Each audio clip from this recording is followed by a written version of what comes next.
ahí estamos. Bueno, vamos a dar 2 o 3 minutillos a los que vienen a lo mejor de trabajar o vienen con un poquito de retraso. Y vamos a hablar hoy, videoconferencia única que vamos a tener sobre el tema de contabilidad de sociedades. La contabilidad de sociedades, bueno, yo creo que ya habéis empezado con el temario, lleváis unos pocos días, creo que estáis al principio. No es nada más que una parte ampliada de lo que son las operaciones societarias básicas. Operaciones societarias que están enfocadas, la mayoría de las que vamos a ver ahora un poco, están enfocadas a grandes empresas. Es decir, en las pymes, de lo que vamos a ver ahora, bueno, pues en las pymes vamos a aplicar un porcentaje pequeño de todas estas cosas. Si estáis viendo también, creo que estáis viendo también a la par, la contabilidad 2, y estamos viendo una parte importante. El otro día tuvimos una videoconferencia sobre el tema de todas las inversiones financieras. Efectivamente, las inversiones financieras hoy las vamos a volver a tocar, vamos a pasar también por ellas 5 o 10 minutos, y también van a ser aplicables prácticamente en casi la totalidad a las grandes empresas. Es decir, en las pymes, de hecho, recordamos que en el plan de pymes hay muchas de estas cuentas que se utilizan que no están en el plan de pymes, están solamente en el plan normal. Como os decía, en cuanto a la contabilidad de sociedades, va a analizar por una parte lo que son la parte de fondos propios, es decir, todos los movimientos que tienen los fondos propios, todos los movimientos que van asociados a ampliación de esos fondos propios y a variaciones o remuneraciones de esos fondos propios a los accionistas.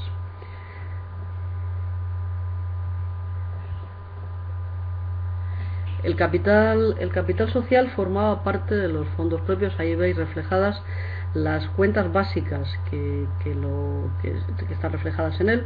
La primera, capital social, que va a enfocarse a empresas mercantiles, es decir, aplicable a sociedades anónimas y a sociedades limitadas.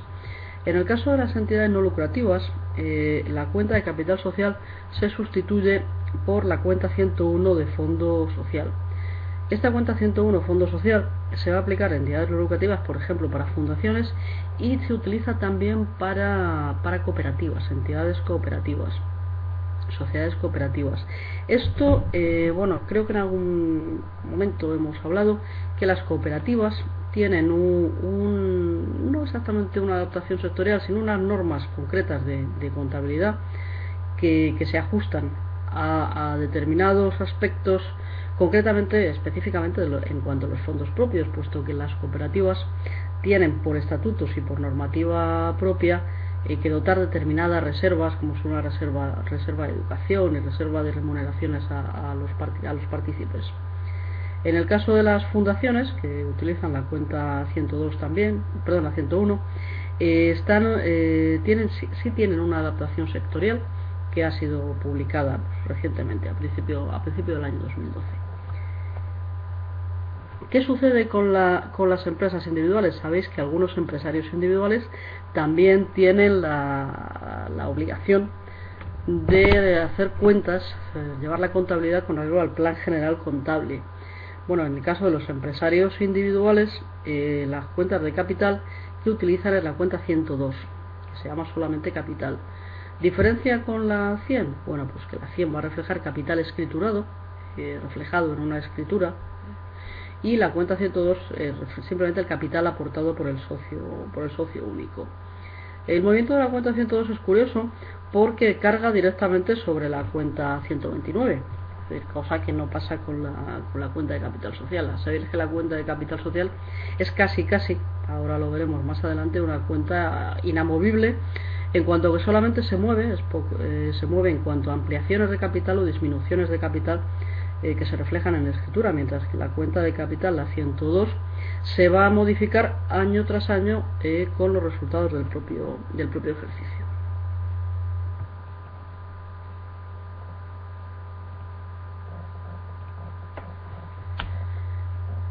Esto creo que lo hemos comentado también en alguna ocasión.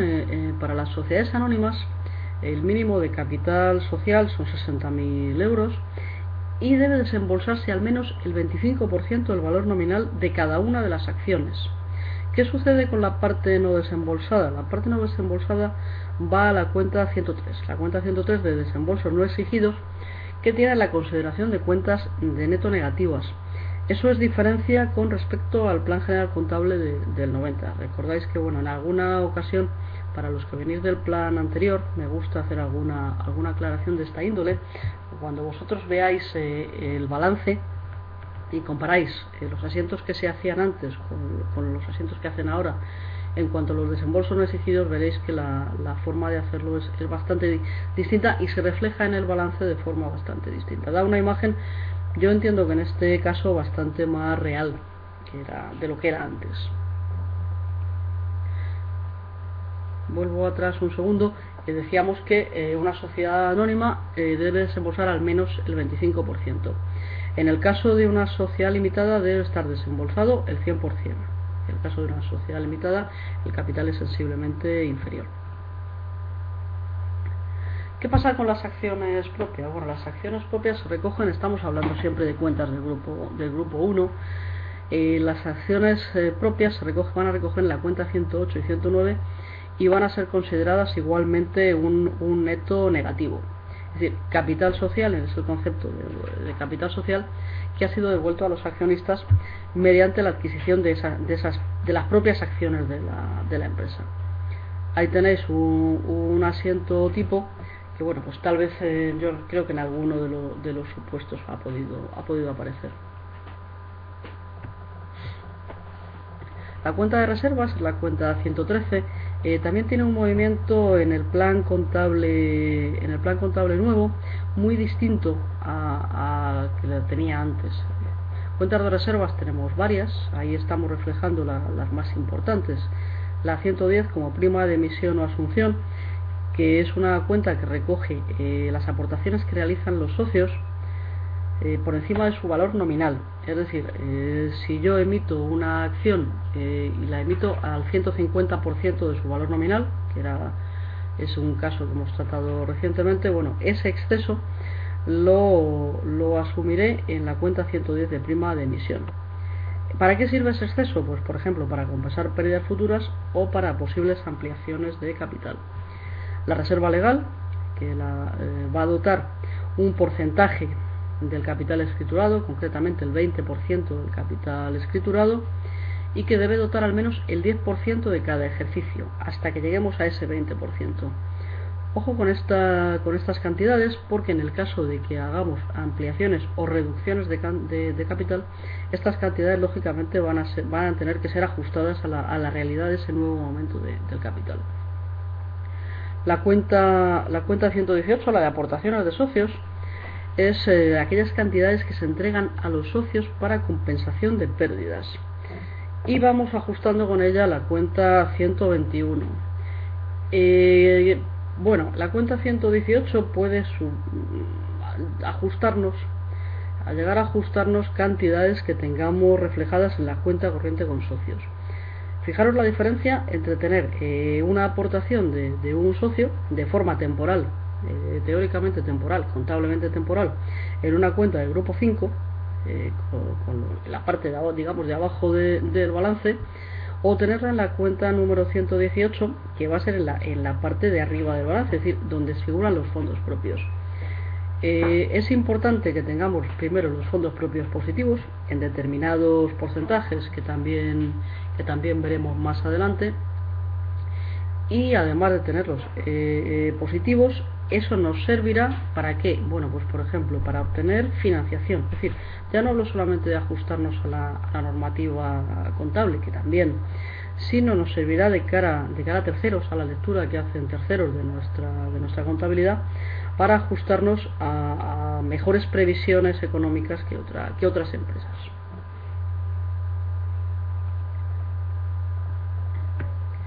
Ahí vemos el esquema de caso de tener un resultado positivo. Va a ser de los pocos asientos que veamos hoy en la presentación. En el texto que estamos manejando, el de contabilidad de sociedades, hay montones de asientos con casi todos los supuestos que se pueden dar en contabilidad de sociedades. Aquí vamos a ver solamente lo más básico. Ya digo, en el caso de resultado positivo, bueno, pues tenemos en el debe el resultado del ejercicio y dotaremos las reservas que correspondan. La legal, ahí no hemos querido poner una, la reserva que corresponda en este caso. El dividendo activo a pagar, suponiendo que la junta de accionistas decida pagar un dividendo. La compensación del resultado, los resultados de los ejercicios anteriores y el remanente. Es decir, este asiento tendremos que reflejarlo en la memoria. En el caso de que el resultado sea positivo, en el caso de que el resultado sea positivo o negativo, en cualquiera de ellos, será una de las partes que componen la memoria, la distribución del resultado.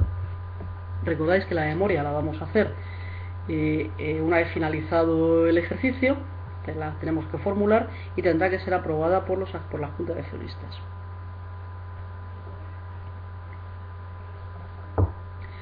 El caso de que el resultado sea negativo, bueno, pues la cosa es bastante más simple.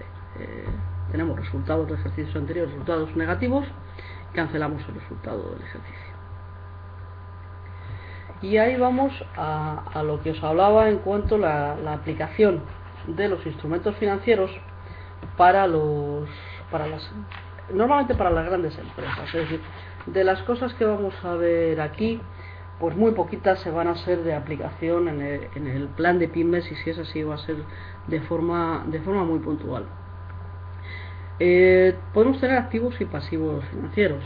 Activos financieros, ahí tenemos los más importantes: préstamos y partidas a cobrar, que van a ser las cuentas de clientes. Inversiones mantenidas hasta el vencimiento, activos financieros mantenidos para negociar, otra clase de activos financieros a valor razonable, financieros disponibles para la venta, inversiones en el patrimonio de empresas del grupo, multigrupo y asociadas. En cuanto a activos financieros mantenidos para la venta, sí quiero haceros la salvedad de que en el momento que yo tenga un activo que estamos utilizando en la empresa para nuestra producción, y por alguna causa objetiva se decide que deja de utilizar para producir y se pone para la venta, es decir, físicamente le colgamos un cartelito de se vende, tendremos que reclasificarlo como activo mantenido para la venta. No hablo, en este caso no estoy hablando de activos financieros, sino de activos de toda índole. Vamos a las inversiones mantenidas hasta el vencimiento. ¿Qué son las inversiones mantenidas hasta el vencimiento? Pues aquellas que tienen vencimiento fijo, y a ese vencimiento fijo van a tener un determinado valor. Es decir, son cobros de cuantía determinada o determinable que se negocian en un mercado activo. Fijaros el término del mercado activo que estamos utilizando. Y hablamos de las intenciones, es decir, que la empresa tenga la intención y la capacidad de conservar hasta su vencimiento. Ambas cosas, la intención y la capacidad. Tendremos dos valoraciones: la valoración inicial y la valoración posterior. La valoración inicial será el valor razonable, que es el precio que hemos pagado por ella más los costes que se pueden atribuir. La valoración posterior por el coste amortizado, aplicándole el tipo de interés devengado, utilizando el método de interés efectivo, que bueno, esa es otra de las novedades del plan contable y por cierto, una de las que a lo mejor más nos complican la vida, que es aquella de que ahora bueno, pues es necesario saber un poquito de contabilidad financiera para poder aplicar la contabilidad correctamente.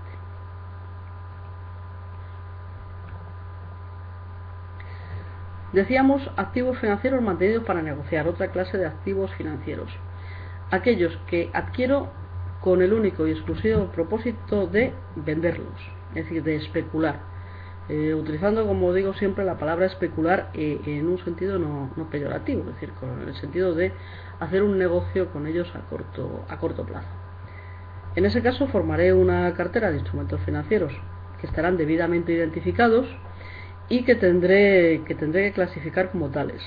En el caso de que sean derivados, instrumentos financieros derivados, bueno, pues que no sean de un contrato de garantía financiera ni un contrato de cobertura, es decir, las pólizas de seguro, que si conocéis las pólizas de seguro que están, las pólizas de seguro que garantizan riesgo, por ejemplo, las pólizas que garantizan riesgo también se podrán caracterizar como un instrumento financiero derivado, en este caso mantenido para negociar. Ahí tenemos las valoraciones iniciales como valor razonable o valor posterior.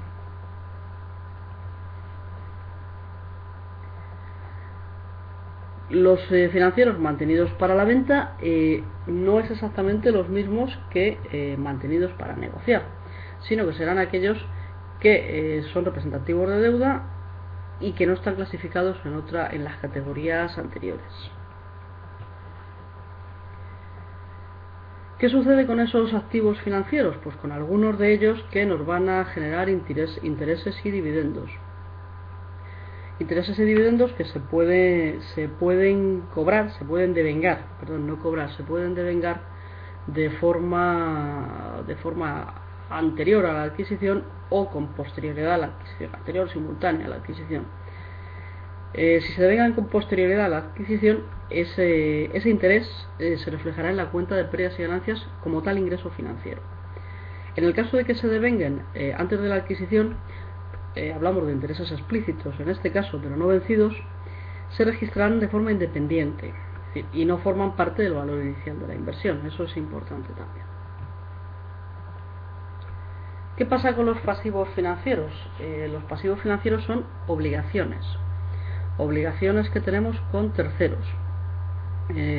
Son obligaciones que están habitualmente reflejadas de forma contractual, de forma directa o indirecta, y son obligación de entregar efectivo u otro activo financiero o de intercambiar activos y pasivos con terceros.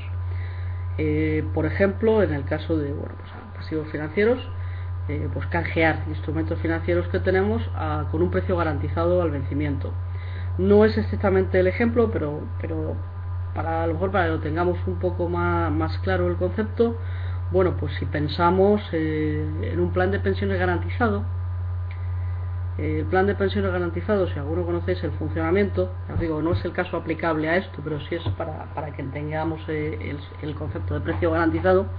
El plan de pensiones garantizado lo que nos dice es que nuestra inversión está ahí y ganemos o perdamos, nos van a dar una determinada tipo de interés, una determinada rentabilidad.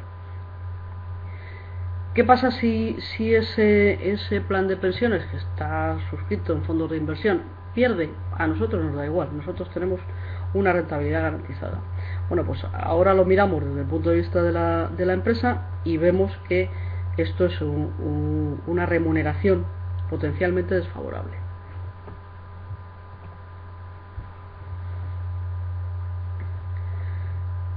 ¿Cómo se valoran los pasivos? Bueno, pues en cuanto que sean débitos y partidas a pagar, se pueden ser de dos tipos: las operaciones comerciales, que es igual que hablábamos antes de los activos, que era cuenta de clientes, en este caso por operaciones comerciales, pues por la compra de bienes o servicios, en este caso proveedores o acreedores. Las operaciones no comerciales, que serán todas aquellas que no sean de origen propiamente comercial por la actividad de la empresa, pues por ejemplo préstamos, emisión de obligaciones, deudas por compra de activos. En ese caso la valoración inicial será igual al valor razonable más los costes que tiene, y la valoración posterior por el coste amortizado, incluyendo, como decíamos igual que antes, los intereses, aplicando el tipo de interés efectivo.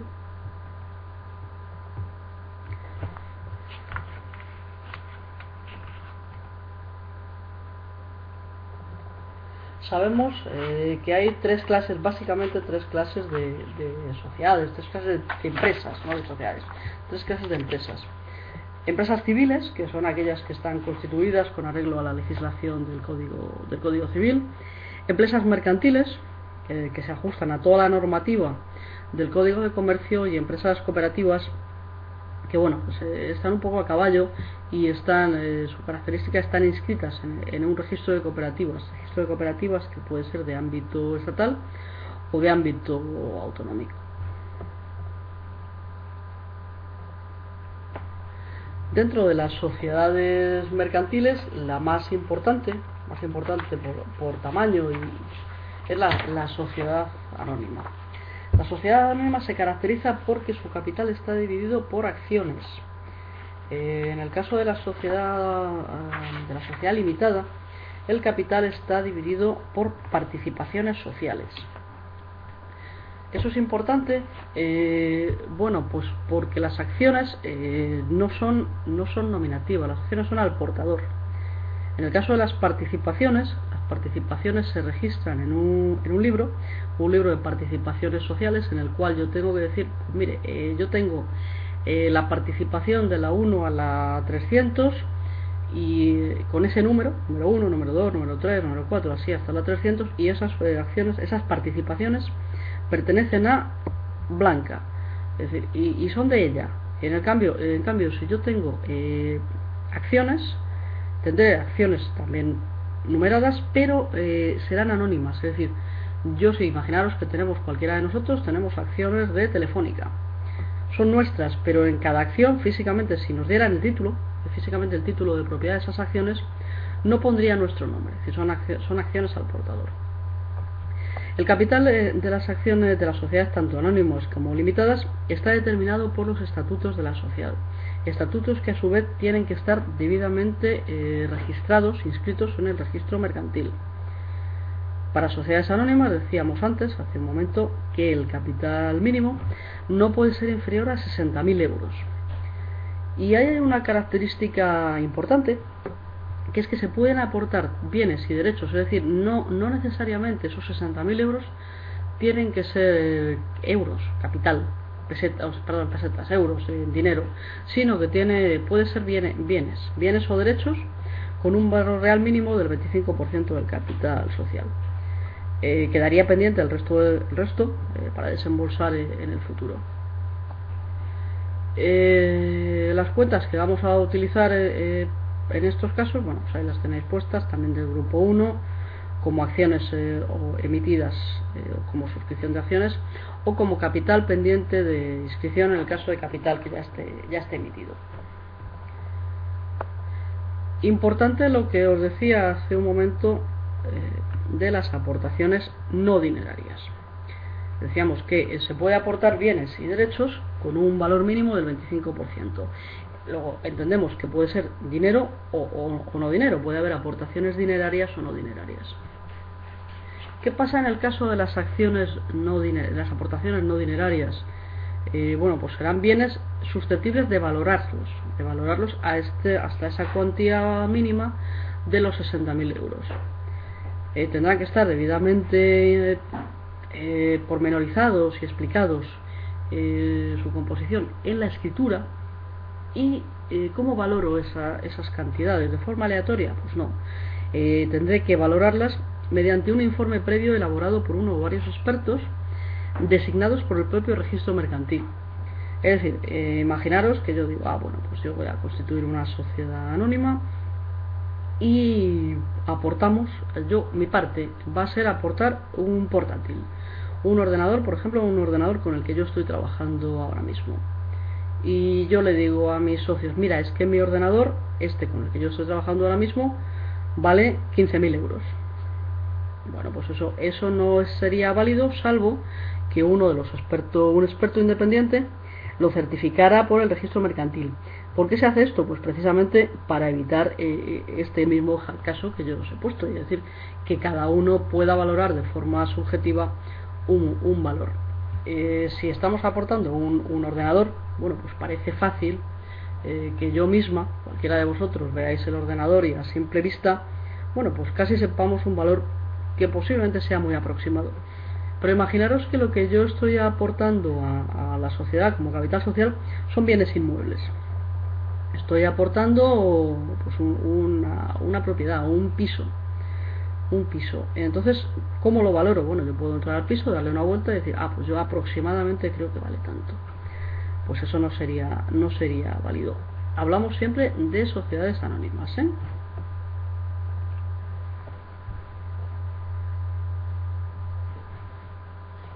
Tenemos diferentes tipos de acciones.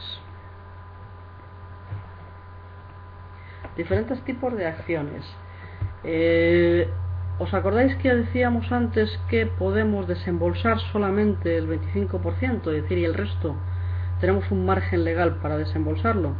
Pero bueno, ¿y qué pasa si no lo desembolso? Yo suscribo la escritura de constitución, digo que yo soy dueña de 100, pero realmente solamente desembolso de momento 25, y el resto, cuando llega el momento de desembolsarlo, no lo hago.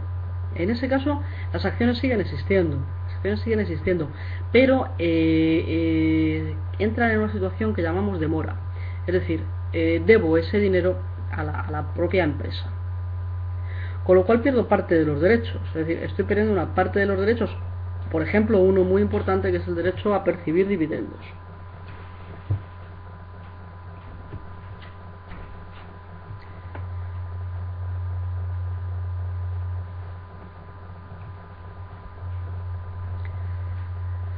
Si hablamos de dividendos, bueno, también eso es un tema que yo creo que hemos visto en alguno de los ejercicios.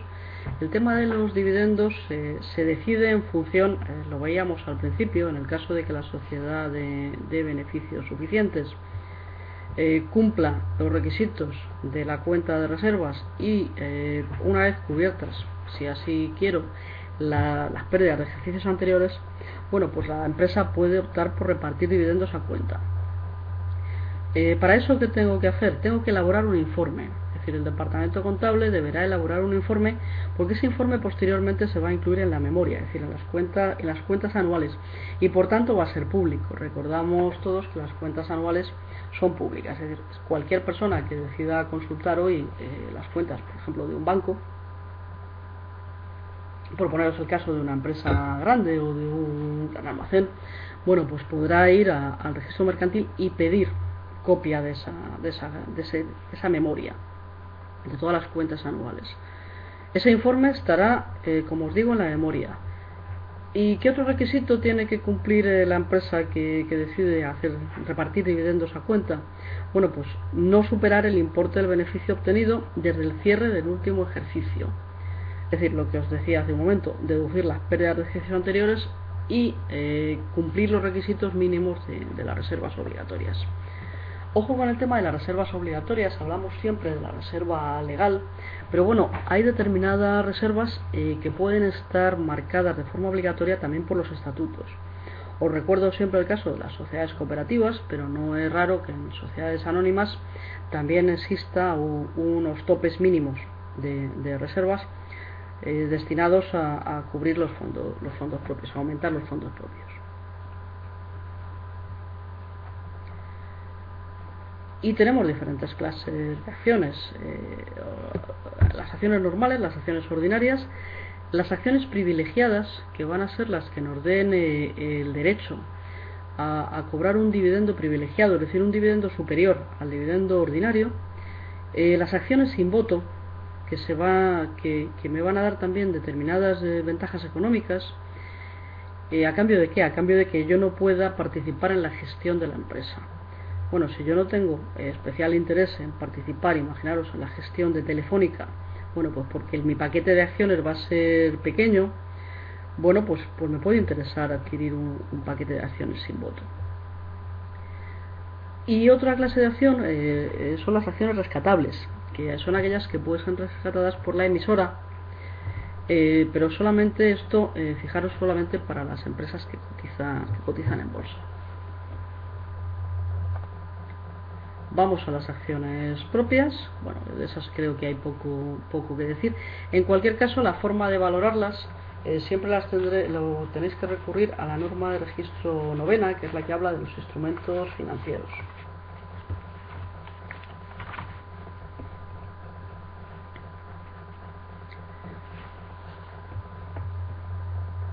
¿Qué puede pasar con el capital social de una empresa? Pues el capital social de una empresa, como hablábamos al inicio, puede ser que se quede como está, que se amplíe, que la empresa decida hacer una ampliación de capital, o que la empresa, por determinadas circunstancias, decida hacer una reducción de capital.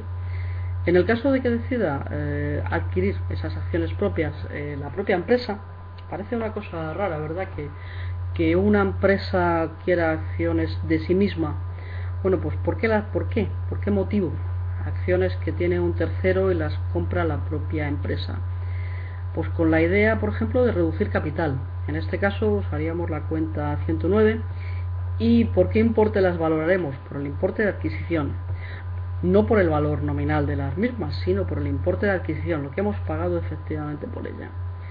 Si tengo una diferencia, posiblemente la tenga a favor o en contra, bueno, pues utilizaré para esa diferencia la cuenta de reservas, las cuentas de grupo 1, las cuentas 11. También puede ser que adquiera esas acciones propias no para reducir el capital, sino pues para quedármelas, para mantenerlas en cartera. En este caso, bueno, pues son situaciones transitorias, que puede tener una empresa previo a tomar una decisión, y en ese caso lo que utilizaré será la cuenta 108, mantener en cartera las acciones propias. Y también puede ser que las adquiera para revenderlas, es decir, para su venta en un momento posterior. ¿Y esto cuando se hace? Bueno, pues esto se hace normalmente por motivos especulativos, para aumentar la propia cotización de la empresa, la propia cotización de la acción. Yo adquiero las acciones cuando están bajas, y bueno, pues las vendo, mis propias acciones las vendo cuando están a un valor alto. En este caso se utiliza la cuenta 108. Eso, bueno, pues eso es quien entienda algo de bolsa, bueno, pues es un tema para manipular el mercado de alguna forma. Las diferencias igualmente las llevaré a las cuentas de reservas.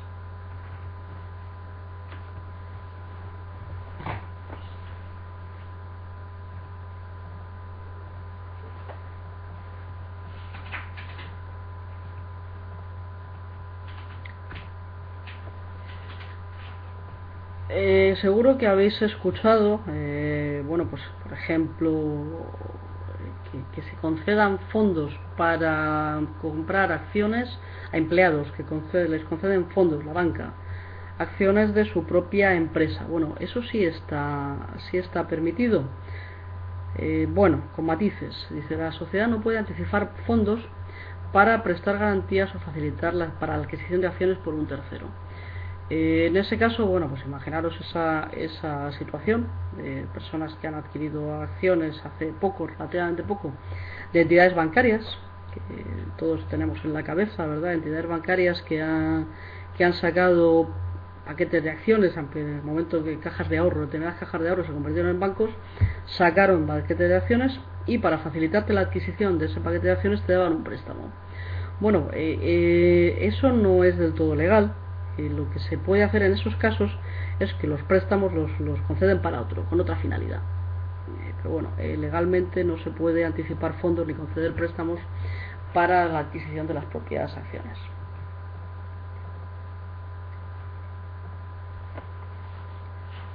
¿Por qué motivo se nos ocurre que hay que hacer un aumento de capital?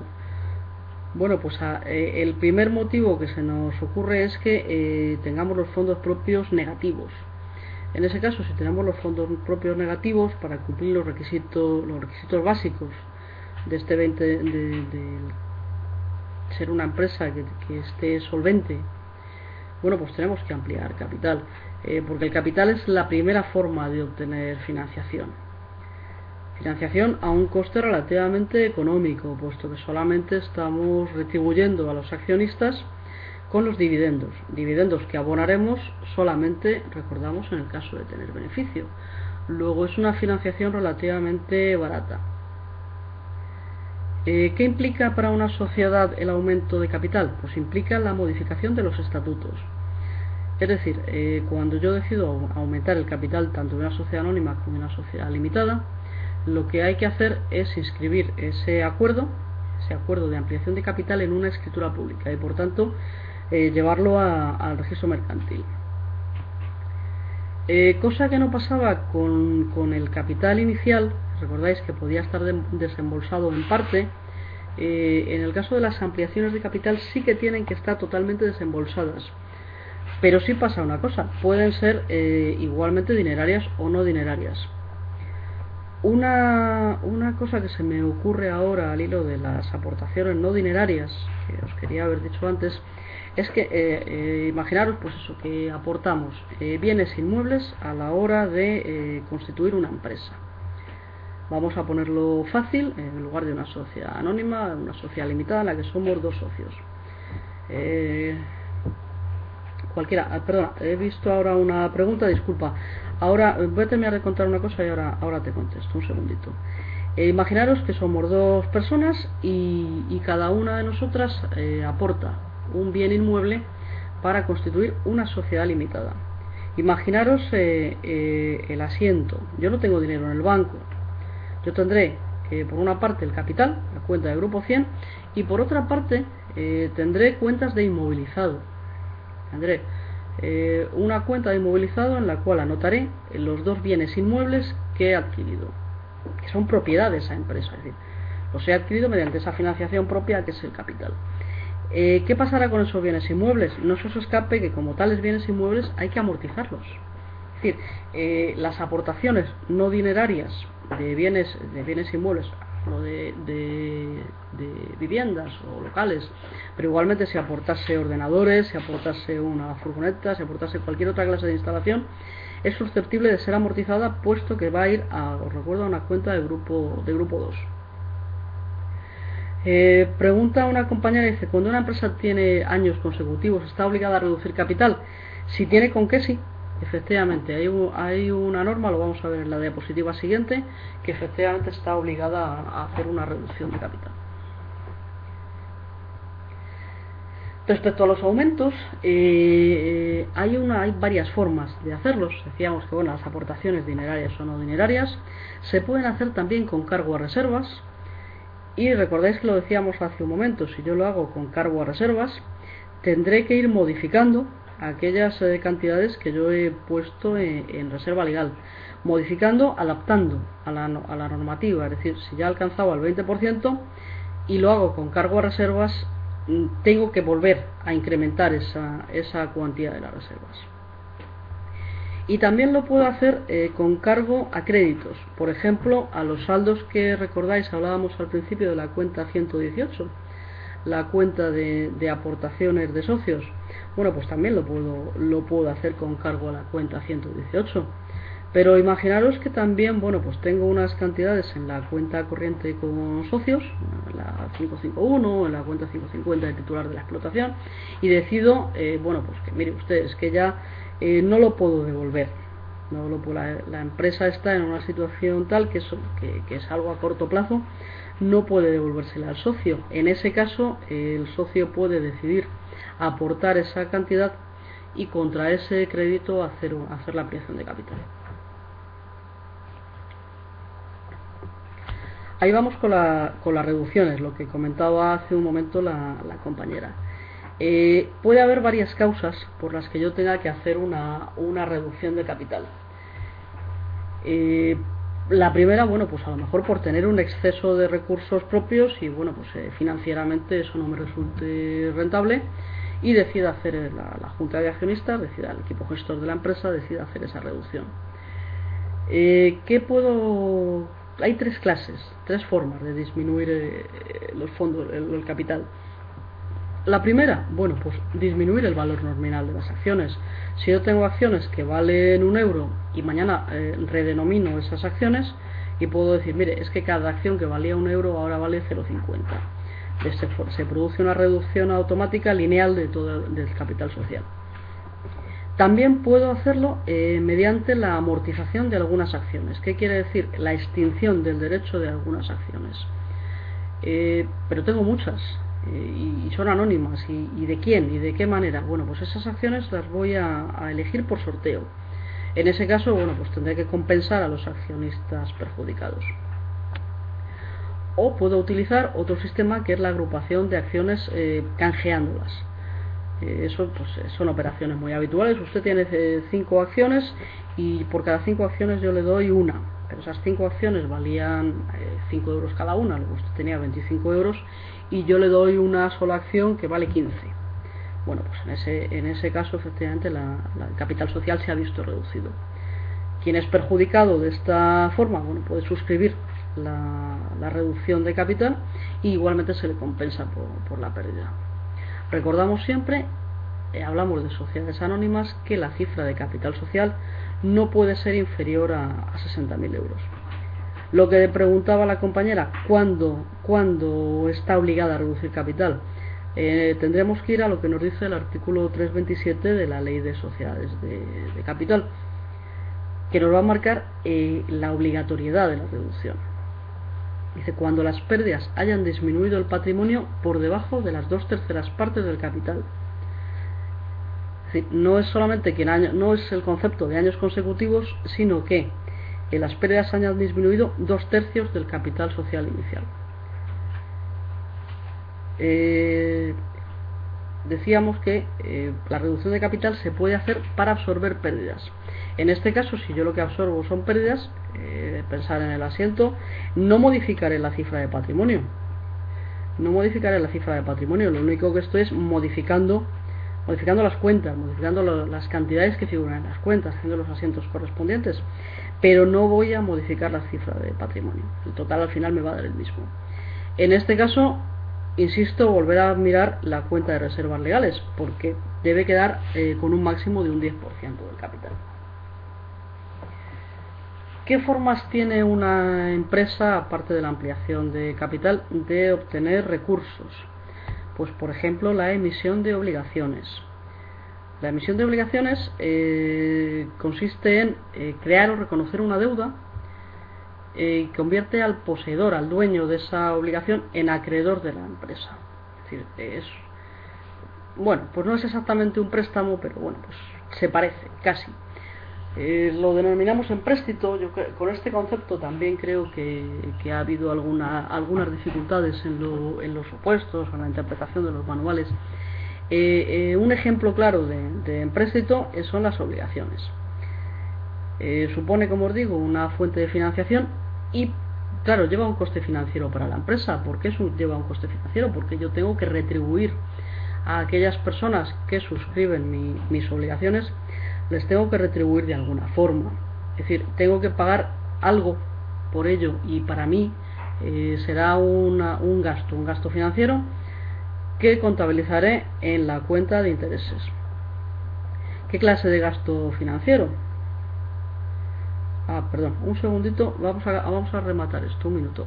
¿Qué clase de gasto financiero? Bueno, pues igualmente podrán ser intereses explícitos o implícitos, y bueno, pues los anotaré en la cuenta de resultados en el momento que proceda.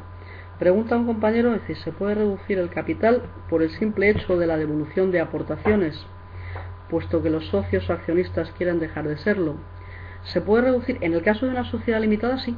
En el caso de una sociedad limitada, si dejan de serlo, efectivamente, imaginaros, pues somos tres socios.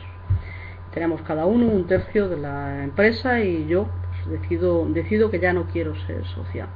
En el caso de una sociedad limitada, el resto de los socios tienen un derecho preferente de adquisición y entonces puede adquirir mis participaciones sociales. ¿Y qué pueden hacer los dos socios que quedan? Disminuir el capital social, es decir, pagarme a mí lo que se esté estipulado, y una vez que ellos sean dueños del 100% pueden disminuir el capital. Ojo con la cuenta 118. La cuenta 118 de aportaciones, bueno, pues no es muy conveniente toquetearla mucho. Es decir, la cuenta para las aportaciones corrientes de los socios es la 551, la cuenta a corto plazo. Si llevamos cantidades a la parte de arriba del balance, a la cuenta 1.8, a los fondos propios, deben procurar que sean aportaciones estables, con la finalidad última de que en algún caso se conviertan en ampliación de capital, pero no para reducir. Lo digo al hilo de la pregunta.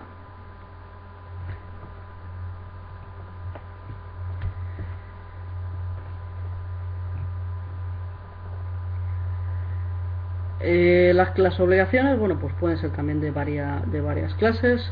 Obligaciones simples, las cuales, bueno, pues se compran, tienen su interés implícito o explícito y ya está. Las que son convertibles en acciones, es decir, que se van a retribuir canjeándolas por acciones. Las que son indexadas, es decir, que se incrementan periódicamente el valor del reembolso y el interés. Bueno, pues depende. Yo pacto un tipo de interés, pero periódicamente puedo revisarlo y puedo revisar igualmente el valor nominal, es decir, el valor de reembolso. Las que van a tener una participación en beneficios, es decir, tienen un tipo de interés fijo y además van a una retribución variable dependiendo de si la empresa da más, un volumen mayor o menor de beneficios. Y las que están garantizadas con una opción de compra futura. Eso es lo que se denomina warrant. Es bueno, pues cuando cada título lleva incorporada una opción de compra de un determinado número de acciones con condiciones ventajosas. Es decir, imaginaros, bueno, pues que cada obligación me va a dar derecho, para hablar numérico 1, me va a dar derecho a una acción que valga 100 euros de valor nominal, pero yo la voy a poder adquirir por 90, es decir, en unas condiciones sensiblemente beneficiosas. Esa va a ser una forma de retribuirme la suscripción de la acción, de la obligación que hice.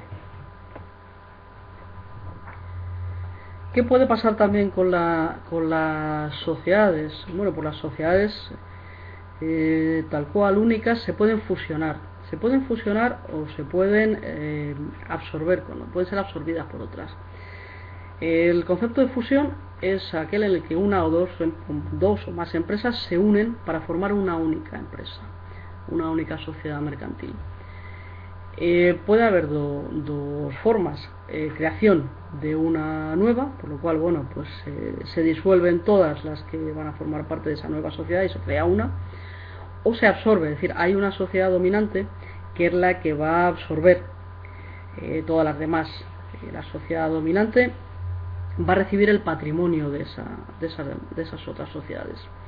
Para todo eso, ¿qué sucede en la dominante? Bueno, pues que tiene que hacer una ampliación de capital, mientras que las otras, bueno, lo que pasan es a situación de disolución.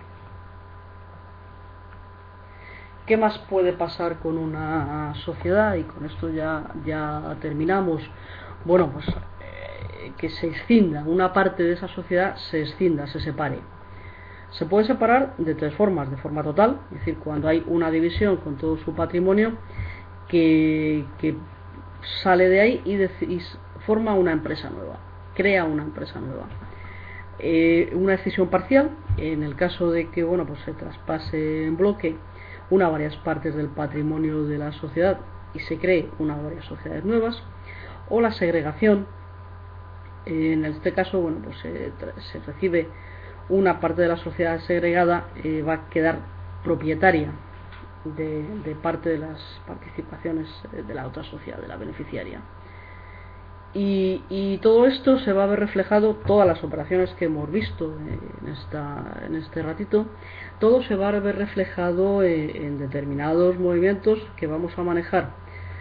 Básicamente las cuentas de grupo 1, las cuentas de grupo 5, todas las que son financieras, y bueno, pues en cuanto a intereses financieros, gastos financieros, bueno, pues las correspondientes a 6.6 como ingresos o gastos financieros, 6.6 o 7.6. Y hasta aquí hemos llegado. Nos quedan 5 minutillos para preguntas.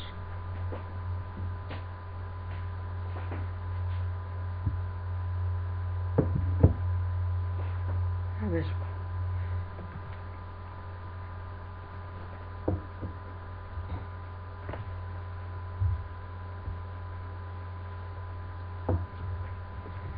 ¿No tenéis ninguna duda? Seguro que sí.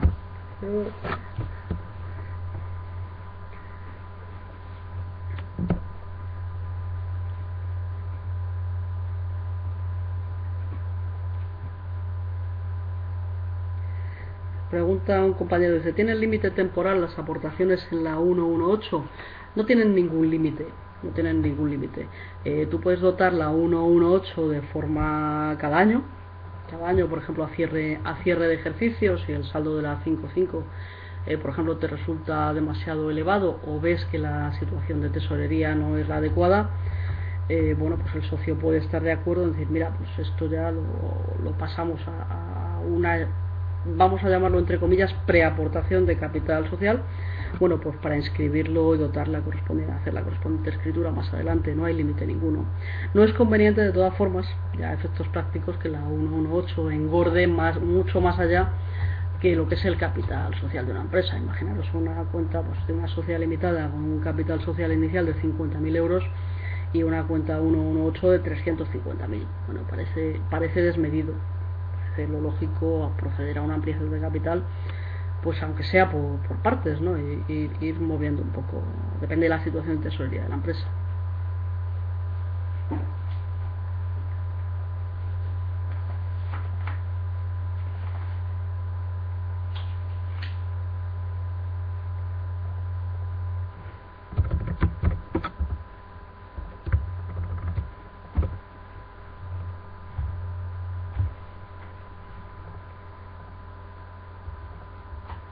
No sé si es que el tema os ha interesado, os ha debido interesar, porque estáis aquí todos. O sea, veo que por lo menos interesante ha sido. Pero no tenéis nada más, pues si no tenéis nada más lo dejamos. Perfecto, vale. Son las 9 menos 5, pues muy bien. Pues oye, muchas gracias. Nos vemos otra vez la semana que viene con ya la última parte de la contabilidad financiera. Venga, hasta pronto, hasta luego.